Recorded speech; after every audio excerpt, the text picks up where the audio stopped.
Hello guys, কেমন আছো সবাই? আশা করছি সবাই খুব ভালো আছে আর আমিও খুব ভালো আছি। আর আমি আজকে আরেকটা নতুন ভিডিও নিয়ে চলে এসেছি।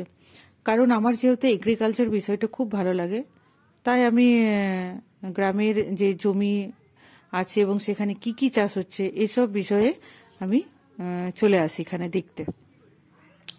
তো আমি এই যে চলে এসেছি একটা বেগুনের জমিতে, আর সেখানে এই যে কালো জাতের যে বেগুনটা সেটা চাষ হয়েছে এবং বেগুনটার নাম হচ্ছে ভিয়েনার 212। এটা কালো জাতের বেগুন এবং মিডিয়াম সাইজের হয় এবং এক একটা গাছে থোকায় থোকায় বেগুন ধরেছে। বেগুনগুলোর জাতটা কিন্তু খুবই ভালো, খুব ভালো। কারণ ভালো করে দেখতেই পাচ্ছেন যে বেগুনের মধ্যে কিন্তু একটাও পোকা নেই।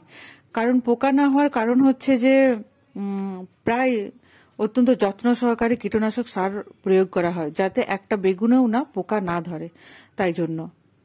তো বেগুনগুলো দেখতে পাচ্ছ কত সুন্দরভাবে থোকা থোকা, এবং একটা গাছে না, প্রত্যেকটা গাছে এরকম ভাবেই ফলন হয়েছে।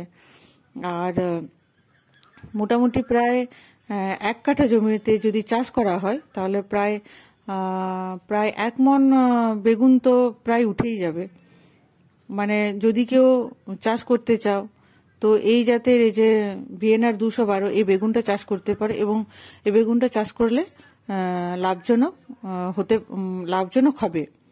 তো কত সুন্দর ফুলও ধরেছে, দেখো ফুলগুলো বেশ সুন্দর এবং পুরো বেগুন ক্ষেতটা খুব সুন্দর লাগছে দেখতে, খুবই সুন্দর লাগছে। তো আজকের মতন ভিডিওটা এই পর্যন্ত। ভালো লাগলে লাইক শেয়ার